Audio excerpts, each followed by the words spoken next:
Hey guys, Matt the Butcher here. We are in beautiful Tucson, Arizona.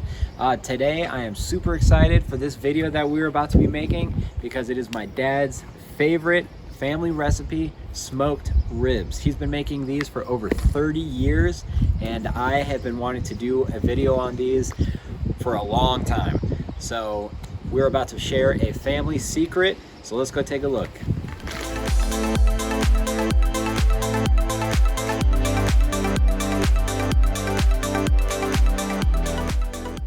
All right, we are back with Phil the chef, chef for over 35 years, and he's going to share with us a recipe on smoked ribs.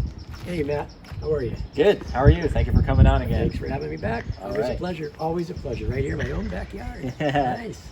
So today we are going to smoke some pork spare ribs, and the smoker that I've used over the years is this Weber Smoky Mountain smoker.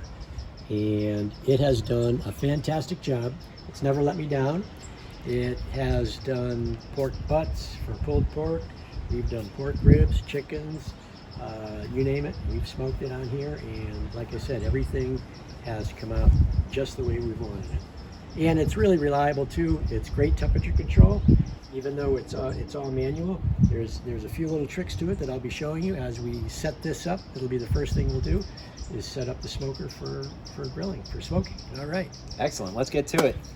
Smoky Mountain smoker comes apart into numerous pieces. They all have their function, and very easy to take apart, very easy to put back together. But you got to take it apart to get it all set up. Okay. We're going to take off the dome lid, and you are going to take off the main body. And see down here, we have the bottom, which is where we're going to put the charcoal. And I have lined that bottom pan with foil, so tomorrow, when we clean this up, it'll come out really easily. There are a couple of methods to setting up the charcoal in the smoker. The one that I favor is the following.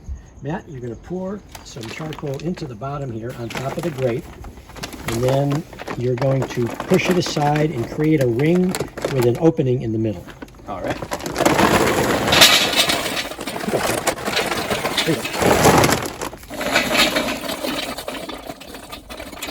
Is that good? That looks perfect.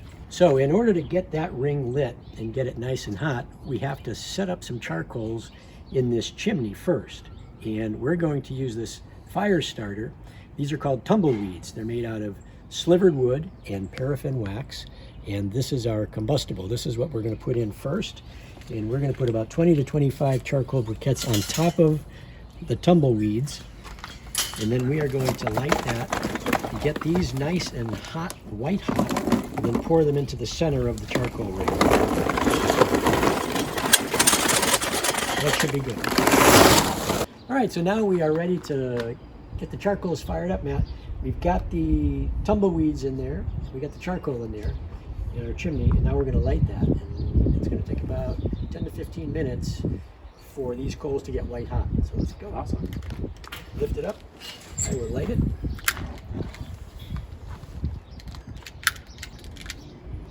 Already smoke coming out of it. That's a good sign. All right, well, today for our smoked ribs, we have chosen, or I've chosen, the full pork spare ribs. Now, there's several kinds of pork ribs that you can buy. You can buy baby back ribs. You can buy, those are typically not prepared in a smoker. You can buy pork ribs, and you can buy pork ribs with the St. Louis cut. Now, this is a full spare rib, and it includes part of the breastbone, some of the flat meat and belly meat here. And when I started smoking, this is pretty much what was available on the market, the full ribs like this. And I really enjoyed the meat down here on the breastbone. There's a lot of fat in there, there's a lot of flavor in there, and the meat seems to be a lot more tender. It's all tender, but there's something really special about the meat right in this bone area, and I always cut that piece off for myself. So St. Louis ribs, that's removed, and this is trimmed down here, and that's what you see a lot in the supermarkets now, are the St. Louis ribs. But this is not, this is regular pork spare ribs, and what Matt is going to do is demonstrate how to remove this membrane from the back of the bones here. And the reason we want to take that membrane off is so that we have flavor of the rub and smoke penetration into the meat. We also have less chew. That can be really chewy. So we don't want that on the finished product. So Matt, go ahead and work on taking that membrane out. Okay, so a nice little easy way to get the sinew off here, off the ribs, is I just take a little butter knife like this and just work it underneath. Try to get a little bit going at first.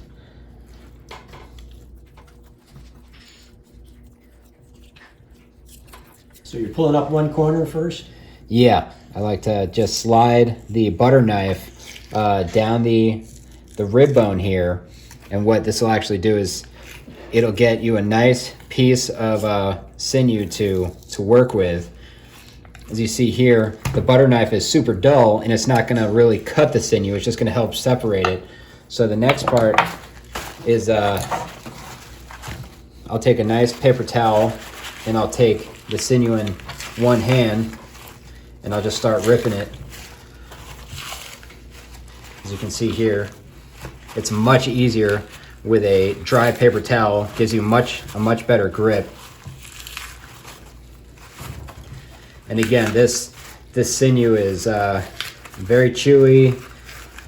It's unsightly when it's cooked. It most likely won't break down during the smoking process because we're cooking at a lower temperature. Right.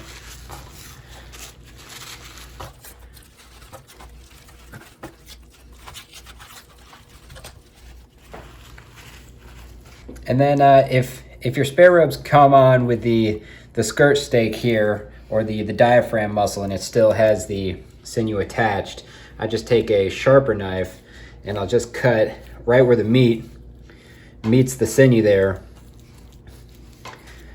and just take that off from the backside so that you can still eat this really, really delicious meat and not have a problem chewing it.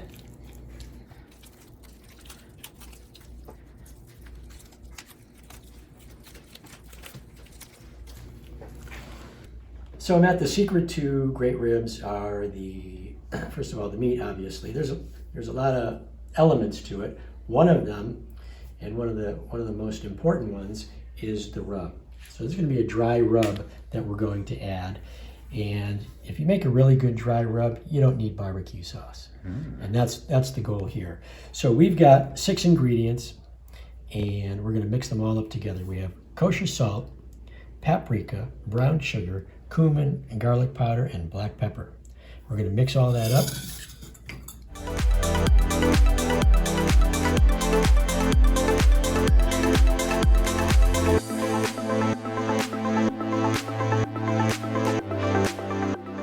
You can smell that. Can you already smell it? Mm-hmm. That's the cumin coming through.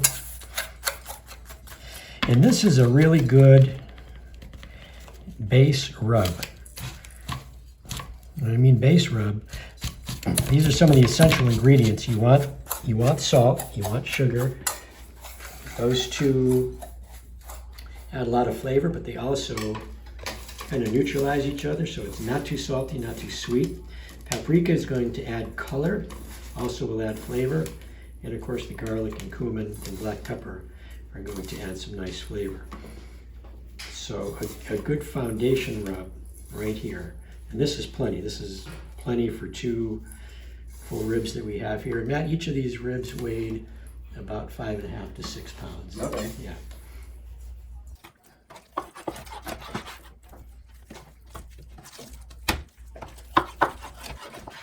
Matt, we're ready to put the rub on. So you can see now why it's important that we remove that membrane, because the rub is going to go directly onto the meat instead of on that skin that you pulled off of there.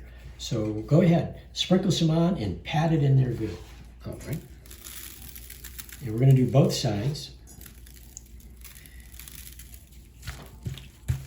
Notice that he's using one hand to sprinkle the rub on and another hand to pat it in. He's not putting the hand that's touching the meat back into the rub. We might want to use this rub for something later on. Put that over. And I said this is a good foundation base. This is good just the way it is, but feel free to experiment with different paprikas. You can add chili powders, chipotle chilies, chili de arbos, any kind of chili powder that you want, different seasonings, different spices. Experiment. Dry mustard would be a good thing to add on. A lot of combinations. Try this first, see how you like it, and build from there. We like it just the way it is now. And you see that we're going to use a rack to keep the ribs upright. It also allows for more even cooking and even airflow. All right, the charcoals in the chimney are ready to roll. You can see they are super red hot down at the bottom and just getting white hot up at the top. And the reason that happened so quickly is because we allowed a lot of airflow underneath. So I put them on the actually the smoking racks to create some of that air coming up from underneath, and that really helped move air through, keep the fire nice and hot. So what Matt's going to do is going to take the charcoals from the chimney and pour it into the center of the ring that he created in the bottom of the smoker.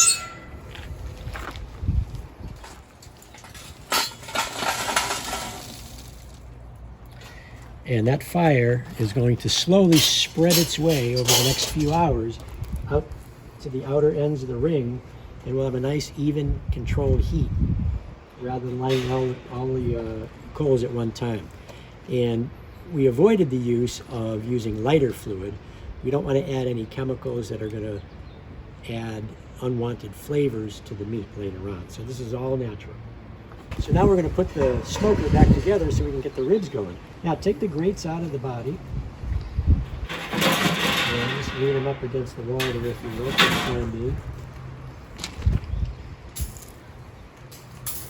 Very good. And put the door facing front so we can access that a little bit later on.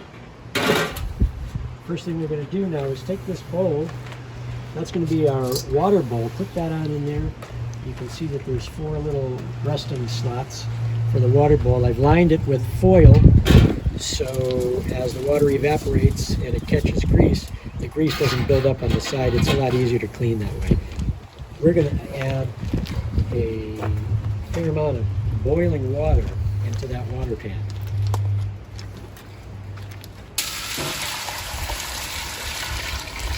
And that water is going to keep humidity inside the smoker, which will keep the meat moist during the entire cooking process.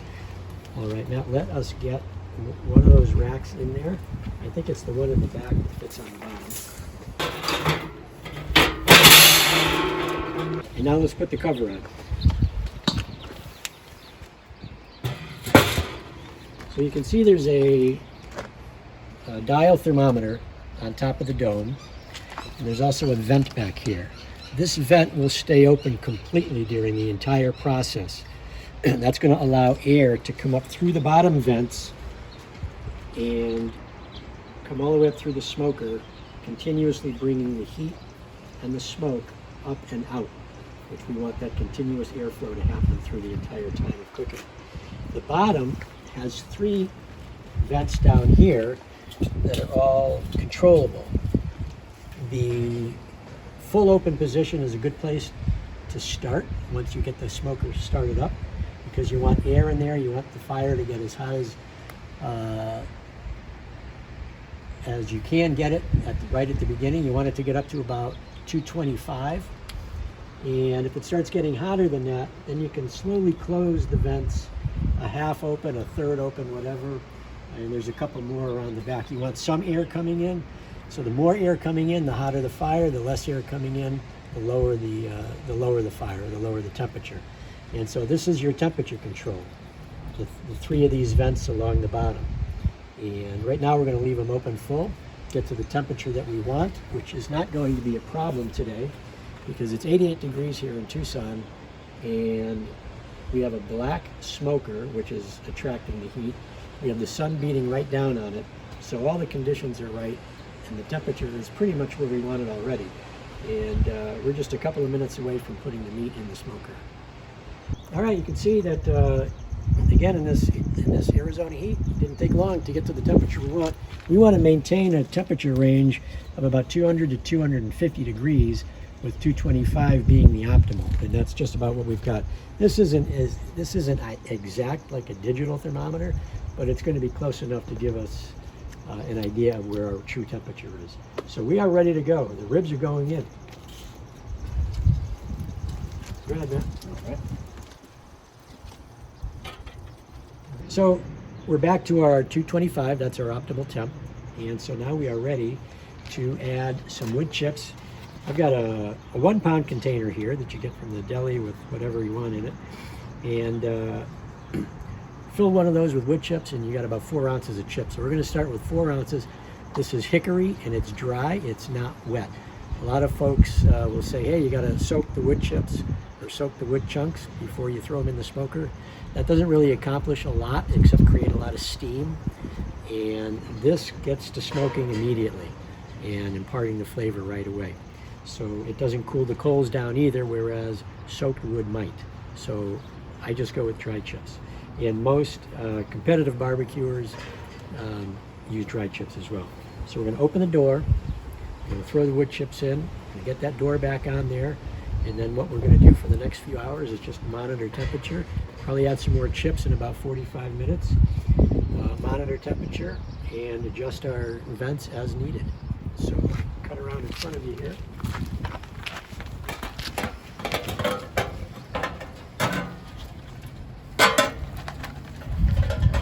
Here's a nice chunk right there. Throw that in.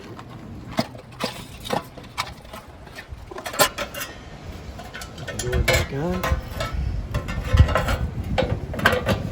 Close it up. And there you go.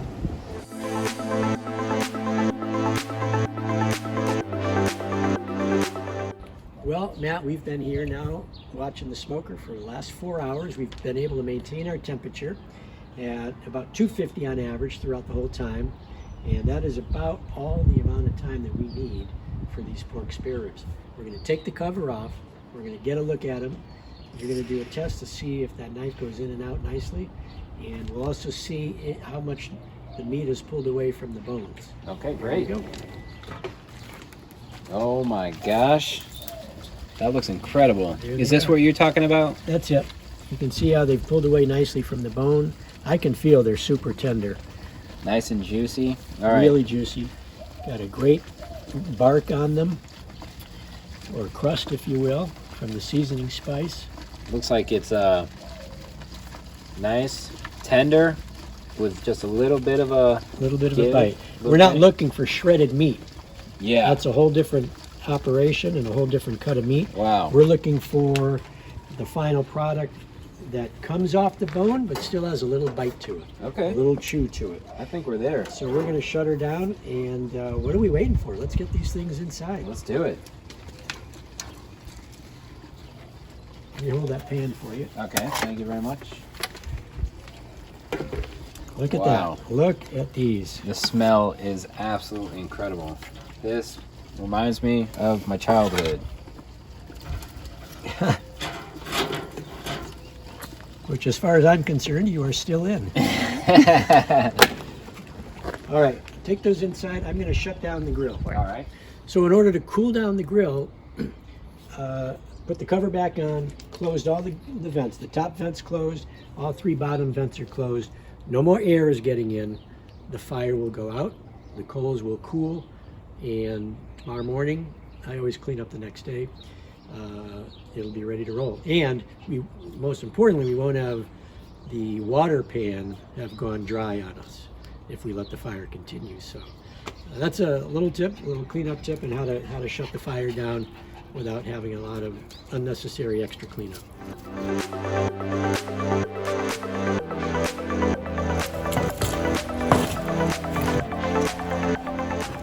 That's the good stuff. So Matt has separated the breastbone from the rib bones, cut right through here, and has shown what a wonderful outcome we have here. A lot of juice still in the meat, which is perfect. And you can see how dense the bark is on the outside, and also a little bit of smoke coloration inside the rib itself. So we hit on all cylinders here, Matt, and we are ready to eat.